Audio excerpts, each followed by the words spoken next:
I was in Israel literally, 6 weeks ago. And why would I go to Israel while the country's at war? That's what my son says. You guys are crazy. When he texted me that, see, his mother was over there and a couple friends of ours in Israel October 7th when the war started. They got caught. They were on the United Church of God tour during the Feast of Tabernacles, and they get caught on the last day and had to evacuate through Jordan as opposed to flying out of Tel Aviv because the airspace, of course, was all shut down. And it is I've thought about this many times, thinking about the words of Dickens in the book he wrote called A Tale of Two Cities. It was about London and Paris, and the comment was, or the opening line was, it was the best of times, it was the worst of times. And as I analyzed what this was going to turn out like, I thought this could be the best of time to go to Israel, or it could be the absolute worst time to go to Israel. Thankfully, I got in and got out and got back about 4 weeks before the latest war with Iran started. So thankfully, it worked out, but it could have been otherwise. It could have been those people that are on tours there right now. I don't know what they're going to do with them. Put them in a hotel, then they got to pay the fees, which are not cheap. Israel's not an inexpensive place to live, and run up a hotel bill and a bar bill and all that, waiting to get out of there. I don't know how people are getting out, but anyway, thankfully I was able to get out and be able to tell this story to you. It's been 53 years. I remember when I was in Jerusalem with Dave during the Big Dig in '72. The last day we went across the Kidron Valley, and I looked out over the Kidron Valley with the Mount of Olives to the left and to the Temple Mount to the right. And I was thinking, I got to come back here sometime. Sometime I got to get back to this place. I had no idea it was going to take more than half a century to do that. I had planned to go in 2020. We all know what happened in 2020. The little virus got in the way, so it didn't happen. And then I had another plan, and life and death interfered, and had to keep kicking the can down the road until finally this year everything aligned that I was able to have a flexibility to finally go. I went with a group that I knew out of Seattle called El Shaddai Ministries. We had people there from 4 different nations. They spoke 5 different languages. We had Russian, Belarus. We had a guy from Kenya. You'll see him in the pictures. You can't miss him. Dominican Republic, a couple from there, a man who actually ran for president and plans to do it again. And he has a ministry as well. Canadians and some other, and Nepal. We had 3 or 4 people from Nepal that were there. So we had all kinds of languages going on and had a really great time. We weren't worried. There were some people, of course, that didn't make the trip because of the concerns about security. I understand that. But those that were there, we really weren't worried too much about getting hit by one of those Houthi strikes. The tour director says, your chances of dying from a missile strike is much less than the chances of dying from overeating during this tour. And he was right about that. I couldn't believe how much food. The buffets, they had buffets for breakfast, buffets for dinner, all the hotels there. You pay one price and you get breakfast and you get dinner. And I mean, you're not even hungry at lunch because you're still working off the breakfast. I got some pictures of that if we get that far.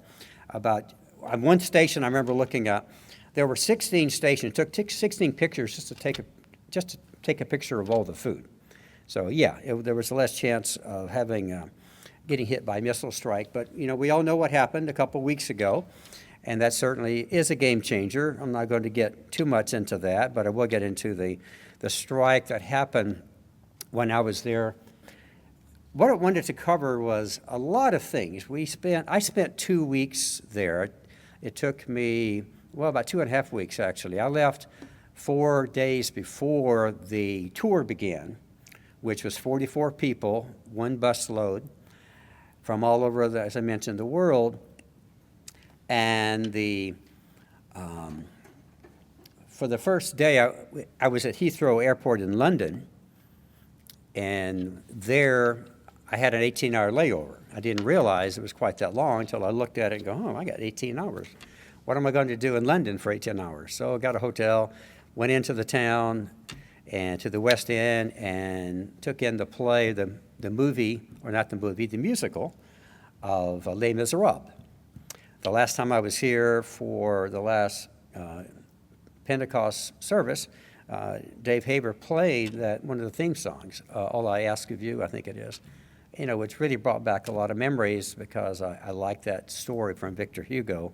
And I was just there in the West End to watch that play. It's been playing for 40 years at the same place, longest running play musical in London, if not the world, 40 years, from 1985 to 2025. That's what's been happening there. So after a day there, and I went into Tel Aviv, and there in Tel Aviv, I was on my own. I had no support system. I hadn't booked anything. I just figured I'll figure it out when I get here, which is an intrepid thing to do, to be in a foreign country where you haven't been for 50 years. Things changed a little bit. That's one of the reasons I wanted to go. I wanted to see what they've done with the place since I left it. And it's been amazing how much changes there have been. I'll talk about some of the reasons for those changes as we go through this. We're going to cover a lot of ground: geography, history, theology, maybe a little bit of botany. We're going to talk about the land of Israel itself, how much things have changed. So there's a lot of things we're going to cross over as we go through this, depending if we get the pictures up or not, but I'll go ahead and go through it anyway. The first thing is I got there and I had to figure out how to get from point A to point B, how to get from the airport to the hotel in Tel Aviv. And that wasn't easy because I was on different levels. And anyway, I finally got that figured out and got there. And then I had to figure out how to use a cab, how to use their version of Uber, which is called Get, and how to use the light rail system, the trolley cars, and the heavy trains, like an Amtrak kind of a thing, to get from Tel Aviv to Jerusalem. So actually they have trains. They have trains there. As a matter of fact, they've had trains there for 100 years. I don't remember that when I was in Israel in 72. There's a story I'm going to tell about the getting ready for the war in 1948, how they were right next to the railroad track. And I'm thinking, 1945, they had railroad cars? Well, the Ottoman Turks, they controlled what was called Palestine at that point, and they had railroads. It fits into the geography and the botany of the place as well. Now,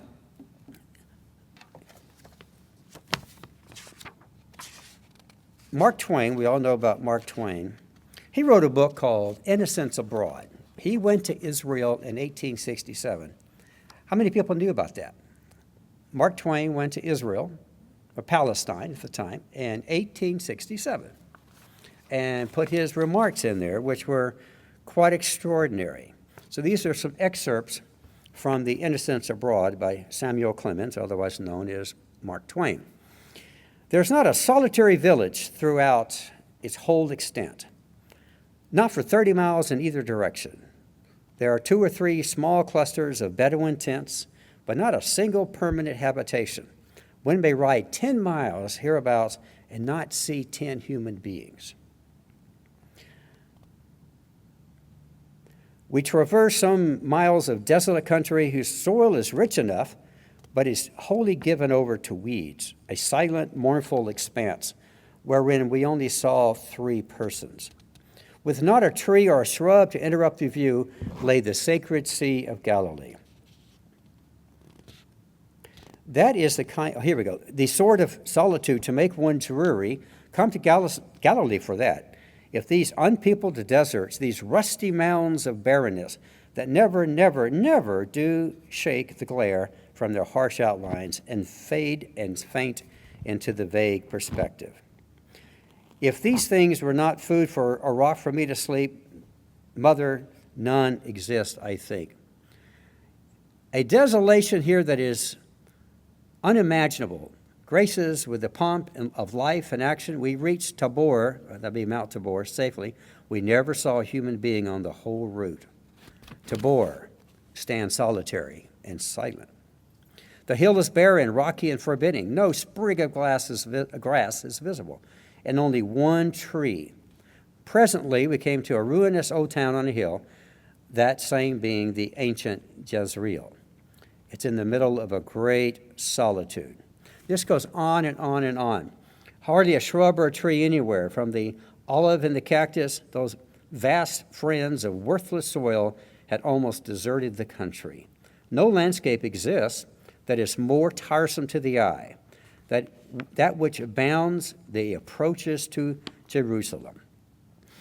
The only difference between the roads and the surrounding country, perhaps, is that there are more rocks in the road than in the surrounding country. On and on and on, he talks about how disappointed he was. I think he was more disappointed in finding the promised land than the Millerites were disappointed in 1844 during the Great Disappointment. But that's the land that it existed. So why was it always that way? Was it always that way? Well, here's some history about how it got into that decrepit position. Is in 1299, the Ottoman Turks took over the land of Palestine, which we now call Israel. And they ran it for about 700 years, or ruined it for 700 years. One of the things that made a huge difference was their taxation policy. We have to be careful about taxation policies, because taxation policies drives behavior. It changes history. We only have to look at the gyrations going on right now over the tariffs going on and how people are reacting and overreacting and finding workarounds to get around these things. Taxation drives behavior, and it has unintended consequences.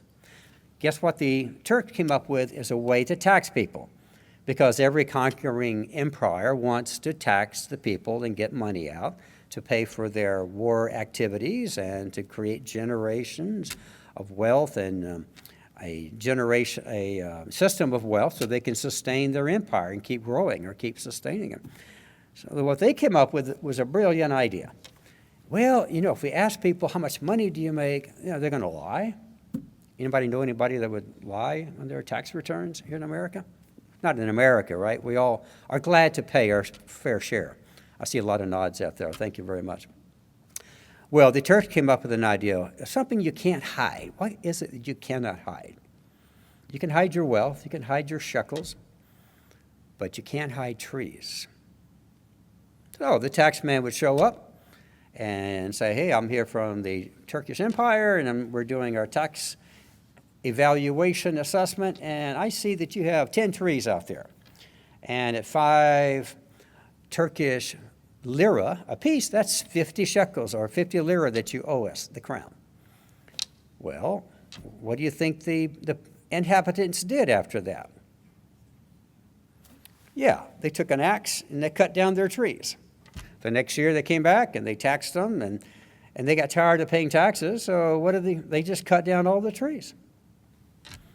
When Israel became a country, like in the 1948, actually before that, before the Zionist movement started, and because they began to plant trees in the 1800s when the Zionists began to show up, because there were only 30,000 trees left in Israel.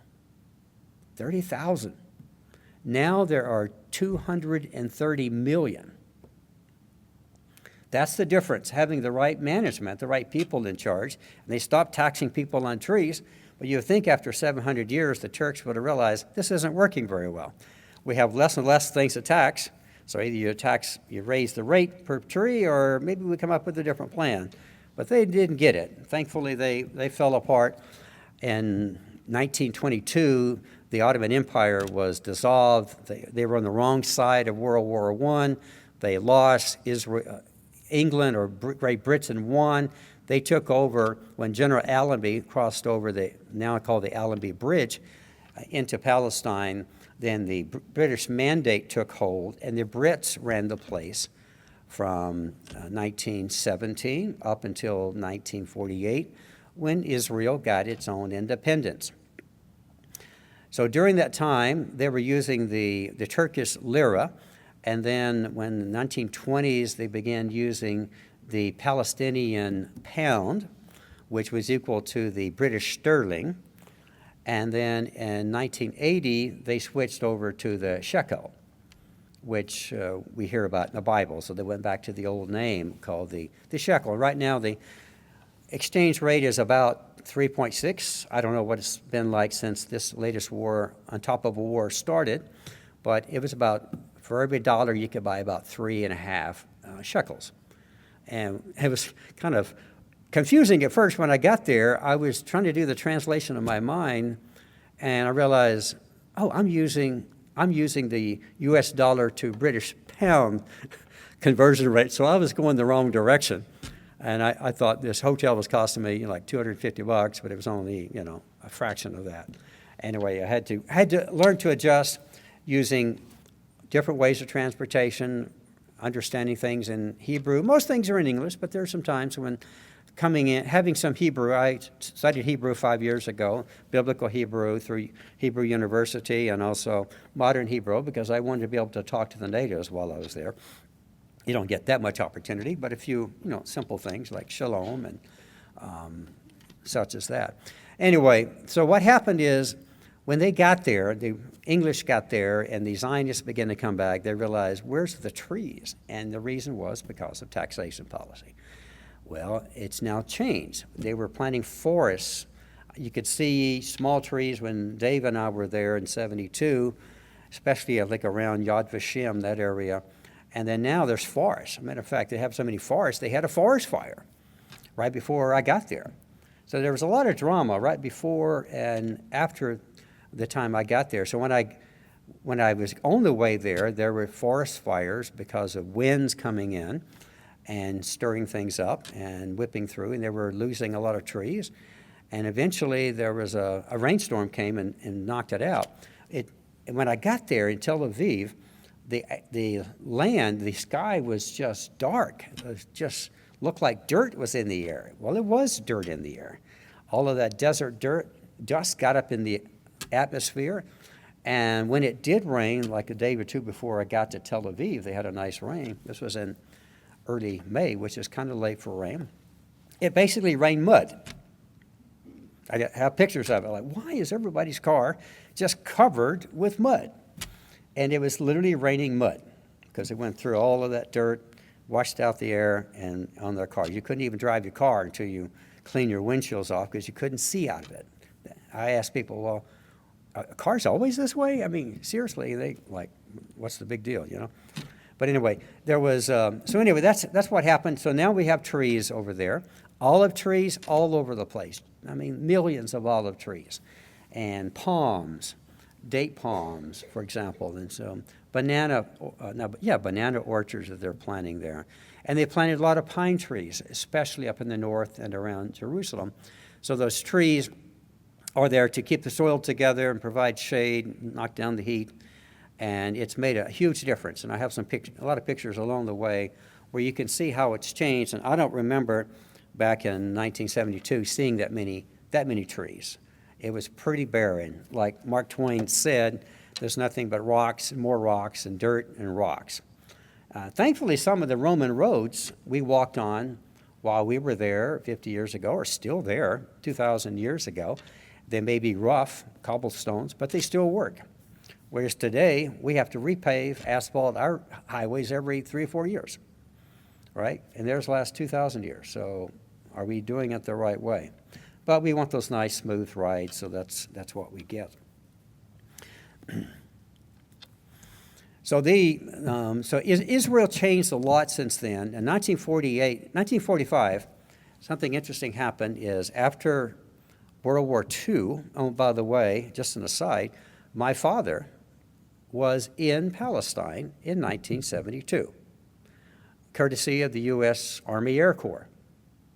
Probably most people have never heard of that. What would the U.S. Air Force or Army Air Corps be doing in Palestine? Well, my father joined in with the Army Air Corps in 1941 before Pearl Harbor became the uniting factor, and we got everything. We were in the war that was already going on since 1939, but in 1941, my dad was a reservist or a National Guard there in Henderson, where I live, and a sergeant came by from the Army Air Corps, said, "Hey, what do you do here, Smith?" And he said, "Oh, I'm a machine gunner." He said, "Machine gunner?" He says, "Let me tell you something. We're going to get into this war. It's a matter of time, and we're getting ready for it right now. Your chances of surviving as a machine gunner in machine gun's nest is going to be very, very low percentages. If you want to live to tell about this coming war, I suggest you join the Army Air Corps now. We need some good men. We're looking for some good people." And thank God my father listened, and he joined up. So he was ready. He was in uniform, trained, ready to go when World War II, when Pearl Harbor happened. Within 6 months of Pearl Harbor, in July of 1942, he was on the first American plane. First, they flew across the Atlantic. He was on a nice Pan Am Yankee Clipper, not the Liberty boats you've heard about that go 7 miles an hour. No, this was a nonstop, amphibious, the most exotic, luxurious carrier aircraft ever built, even to this day. Had dining rooms, they had bars, they had sleeping berths. It was beautiful.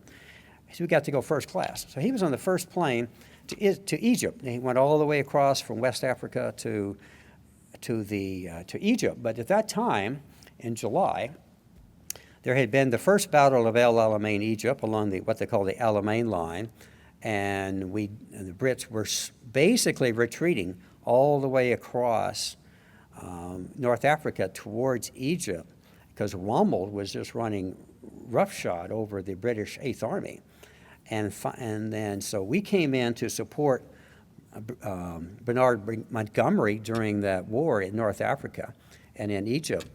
And so what we did is we got in. My dad was on the first plane to get there. He was on operations. He wasn't a pilot. The mechanics came up through the Suez Canal on boats and with the replacement planes. And the initial 75 planes that landed actually flew off of a carrier, USS Ranger, into Ghana, West Africa, into Accra. Now, the P-40 Warhawk is not a carrier-based plane. It doesn't have wings that fold up. So it's a one-way ticket. You fly off that deck, you're not flying back. There's no way of catching you. And they hopscotched all the way across Africa through Sudan and Ethiopia and Egypt. And the Brits decided to station them in Palestine because they weren't sure they were going to be able to hold Egypt. Rommel had been winning all that time. And they were threatening to take over Alexandria. They were looking to take over, of course, Cairo and the Suez Canal. Very strategic. If we had lost the Suez Canal, they had gained control over that. They would have also had access to the Saudi Arabian oil fields that were just beginning to be explored and developed. And we couldn't have gotten our boats up there to reinforce. So it was very strategically important that we stop Rommel when we did. And so they assembled all of the three groups, the pilots, operations, and the mechanics, in Palestine in a place called Muqabila. It's up above Jenin in the Arab territory, Palestinian Authority, they call it now, West Bank, let's call it. And that's where they got together. My dad got sandfly fever. His idea was very similar. His impression was so similar to Mark Twain. He says, "Don, these people had this place for thousands of years. They ain't done nothing with it." It was same thing, dirt, rocks, dust, no trees. He thought it was a pathetic place, just like Mark Twain did. And then he got sandfly fever because when they had swamps, they had malaria, and he almost died from sandfly fever. But finally, they got their act together, and in September, October, they joined the British Eighth Army. Their very first battle was the Second Battle of El Alamein, the largest land battle at that point in world history in terms of artillery and tanks. Think about 800, 900 tanks on both sides. It was a real slugfest. And finally, the Brits won. Now, we had a little bit of backing with the Americans and the Australians and the Kiwis and the Canucks all came in, and it was a joint effort. We were under the command, and I say we, I so identify with these people, I think of it sometimes as if I was actually there, but I really wasn't there back then. But anyway, they finally won the first decisive land victory during the war, and it was the first victory the British had had since Waterloo in France when they defeated Napoleon. Winston said afterwards, he says, before Alamein, all we had was disaster. After Alamein, all we had was victory. And he made a comment when they won the Battle of El Alamein. He made that famous statement, you may have heard it, this is not the end. This is not even the beginning of the end. It is perhaps, though, the end of the beginning. He realized it was going to be a long war. This was 1942. It took another 3 years to expel them. But they were able to push Rommel all the way across from Egypt through Libya and then Tunisia, and then they went on to Sicily and Italy and places like that. So that's a little bit of background of the story. So yes, the British were there and the Americans were in Palestine, and that was exactly 30 years before Dave and I went over there with the Big Dig. Now, Jerusalem it's a fascinating place. I mentioned my thoughts about it when I was there. It's a land of many sights and smells. Matter of fact, it had an interesting smell about it. I didn't notice it quite so much this time. Maybe they cleaned up the place a little bit. After a while, when we got there, we all got sick, dysentery or whatever it was, because of the polluted water. And I never felt right the whole summer. I didn't stop Dave, though. He was always out there doing something. I admire Dave for his being the intrepid tourist that he was and getting in powwowing with the Arabs and the Israelis, more the Arabs and the Palestinians than even the Jewish people. So it was a life-changing summer, very much a life-changing summer. Now, how did I end up there in Israel in 1972? It started about 9 weeks before the end of school, my sophomore year. This is a kind of a testimonial, telling myself here. And it was spring, I was sophomore, and we had a night to be most observed at a house with a lot of my friends who were members of faculty.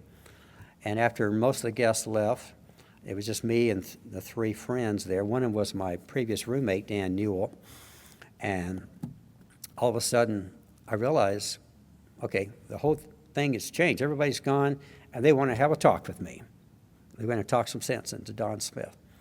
And they says, Don, we know your grades, and they're not looking good. And if you don't get those grades up in the next 9 weeks, you're not going to be able to come back. You're done. You know, we like you, we'd like you to be around, but we can't help you. You need to pull yourself together. Stop wasting time running around, riding bikes and motorcycles and playing guitar, and get down to work, and you got 9 weeks to do it. And this was what you call an intervention. I don't think they had that word back then. If you know what an intervention is, it's when it happens. You get ganged up on by your caring friends, and they talk some sense into you. It's a rebuke, and there is a time and a place for that. And they really got the message across to me. And they said, you got to get your grades up. And I thought, okay, I got it. I get this. I don't want to be kicked out of college. And then they says, if that wasn't enough, I had to move my grade point average from like a 1.5 for that semester to a 2.5 to average a 2.0 to just barely scrape by. Obviously, I scraped by. I ended up with a 2.0 grade point average at the end of that semester. It took everything I could to do it. And then they doubled down and says, there's one more thing you need to do. It says, you need to go to Israel to the Big Dig this year. And I go, what? The Big Dig? That's for those other people, not for me. I saw all the pictures in the old Hammer Library all the way around. They had these whole exhibit of the Big Dig and the pictures. And I just never thought of myself going. I went to summer camp up in Minnesota the other 2 summers, and I really enjoyed summer camp. I never thought about that being for me. One, there's the expense. plus the fact you're not working during the summer, so you're not making any money. And they said, you need to reboot, your college career, and this would be good for you. This will help, separate the old Don from the new Don. And I go, wow, how am I going to do that? I don't have that much money. So I really buckled down, budgeted, worked, because we worked 20 hours a week. We were required to do that. And I made a commitment. I made an absolute commitment that this is going to happen. My intentions were there. I'm going to stay in college, and I'm going to go to Israel. And surprised they even took me, considering I was pretty much on the chopping block. But somehow, miracle or whatever, maybe my buddies did some backroom negotiations with Mr. Kelly. I don't know. But I got on the boat. Cost me, I went with $942, and I think I came back with $2 in my pocket. So I went through that pretty quickly. Of course, the college, the church, paid for most of it. They paid for our room and board and all these tours we went on. But it cost me about $940 of my own money. And it was a life-changing event, as international travel will do, and working abroad. You could say Dave and I were professional excavators, archaeological excavators. We got paid. Do you remember how much we got paid, Dave? $1 a day, which would buy you about maybe 4 beers of that Nesher beer, but it was so bad you couldn't even drink it. I couldn't drink it. So that's how I got to Jerusalem. So it has been a part of my life. And when I left Heathrow Airport the first time in 1972, that was an interesting summer, very interesting summer. 3 things happened internationally that are of note. First of all, a week before we left, the Japanese terrorists, this is inexplicable, what would Japanese terrorists do in the Lod Airport, the Lod Airport there now is called Ben Gurion Airport in Tel Aviv, and they shot the place up, took machine guns in. There were still bullet holes on the wall when we got there. Dave remembers that. And so all of a sudden, security on airplanes became really, really important. I don't know how important it was for El Al, which is the national airline of Israel. I don't know how important that was back before that, but let me tell you, the El Al Airlines, there were no friendly skies. Stewardess didn't crack a smile. They were watching everybody, especially Dave, making sure he didn't make any fast moves. It was the most unfriendly, the most unhospitable flight I've ever been on in my life. Well, in the lobby of the airport, they hadn't come up with these metal detectors and the TSA checkpoints.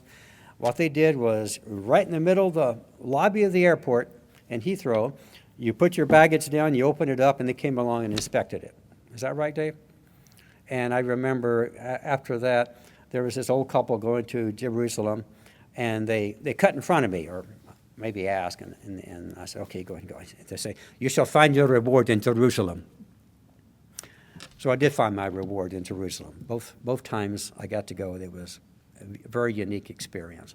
So yes, I was able to get in and to get out. For first 4 days, I just played tourist on my own, finally got familiar with how to get around the transportation system. I went to the Eretz Israel Museum in Tel Aviv. Eretz means land in Hebrew. It's about the land and the people.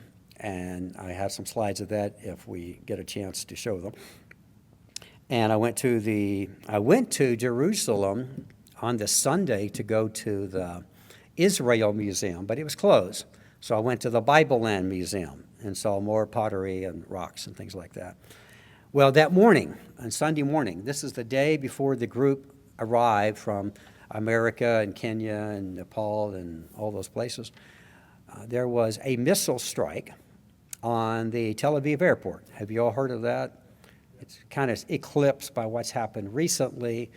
But at 9:30 that morning, I was finishing up my breakfast at the hotel, and there was the air raid siren went off, which you recognize the sound. Everybody knew, other people knew what to do. We had to go down a stairwell 2 or 3 levels and get in a lower position for 2 minutes. And it takes 2 minutes to get there, to get ready, and then you hold in place for 2 minutes, and then you go back to doing what you're doing. And that happened about 3 or 4 times during the 2 weeks I was there.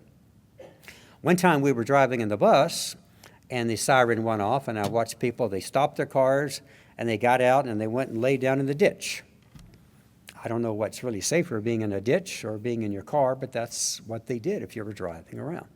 We didn't get out of the bus, we just kept right on going. But there is that constant reminder of war.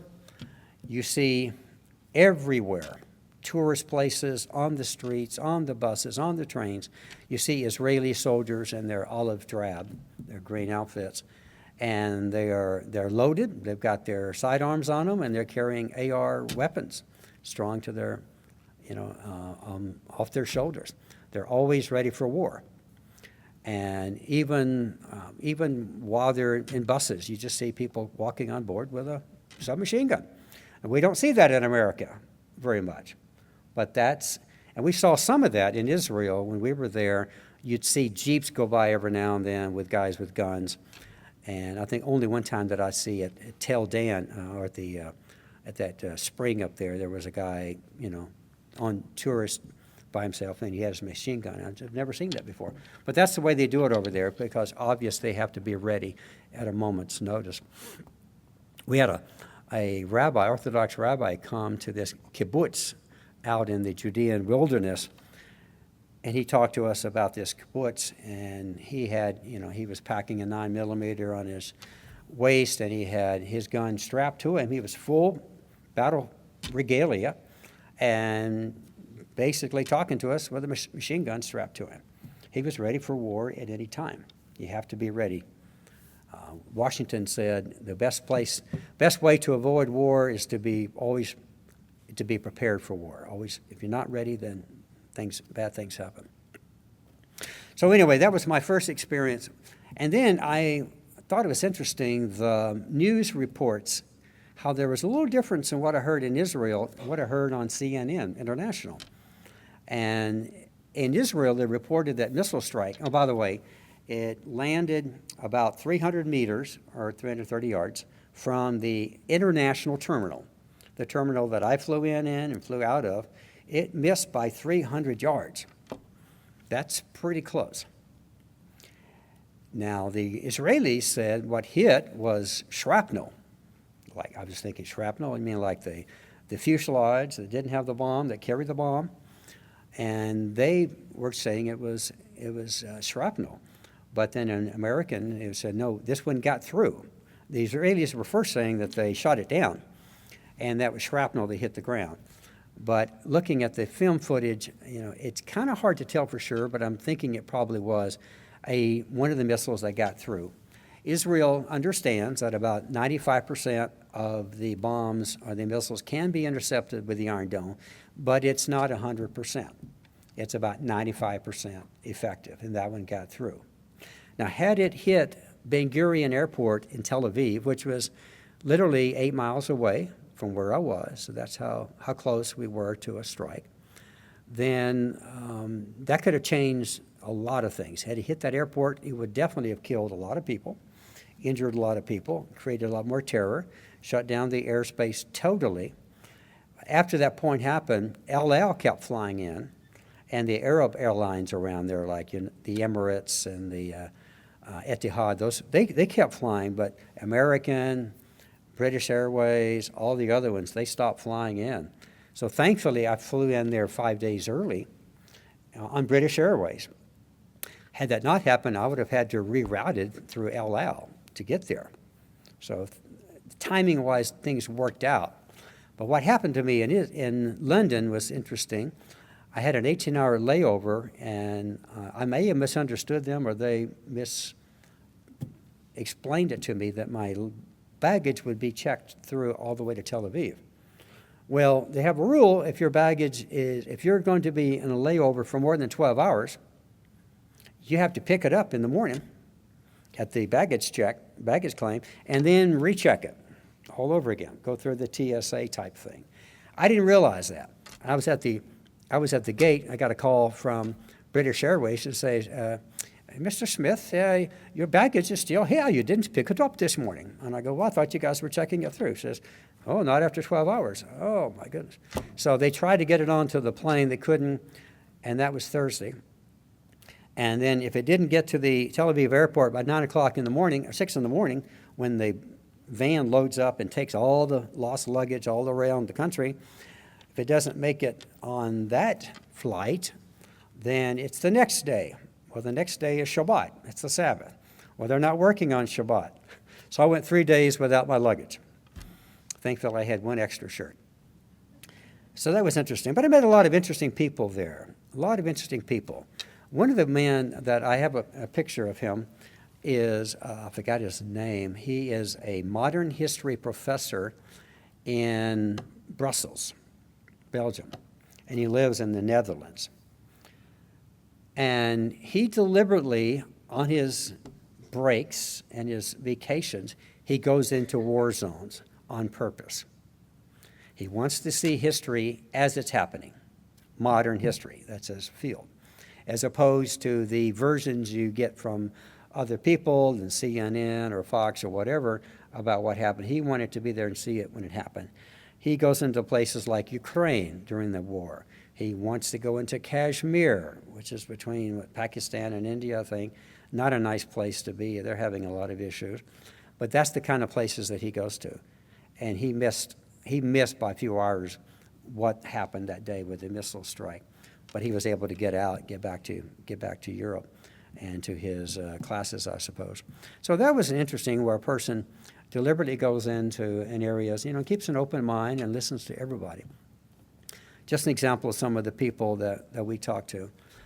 There was a square called Diesenhof Square, where they have a big fountain, and they have pictures of people all the way around it that are hostages in Gaza or perhaps killed by them. So that was an interesting thing I saw one day. Are we ready? Is it time for a break? Yes, sir. Okay. There we go. We are going to take our break. Say a prayer? Yes. Dear Heavenly Father, Abba, our mighty God, we know that you are a God that cares about us, and you've given us a chance to be your chosen people, that you have called us for a higher calling, and that your kingdom of God, your kingdom will come. And we pray that that comes as soon as possible, that we can end the evils that are happening on this earth, that is defiling your earth, and that the restoration of all things can occur. And we know that it will occur. And we just thank you for giving an opportunity to be part of your kingdom and to prepare now and to recognize who you are and what you are and the tremendous ransom that was paid for our lives by Jesus Yeshua. So we thank you for this, and we pray, God, that you will put your blessings over the hearing and the words that we will be speaking today, that it will be beneficial and edifying to everyone. And we ask for all this in the name of Jesus Christ, our Savior, our coming King. Amen.